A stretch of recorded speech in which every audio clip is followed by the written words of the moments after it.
এই সেই ভূতের বাড়ি। এখানে রাত হলে ভূত চলে আসে,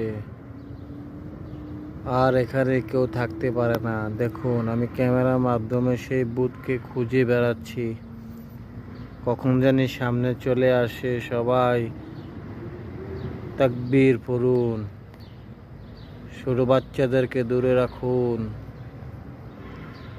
ও মাই গড, কোথায় চলে যাচ্ছে?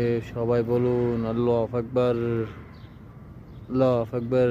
সেই ভূতের বাড়ি চলে আসছি আজ থেকে 50 বছর আগের।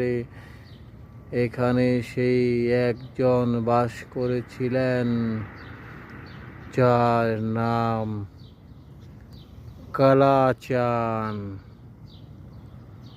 সেই কালাচান আজও সেই মহল্লায় ঘুরতেছে। এই যে সেই মহল্লা।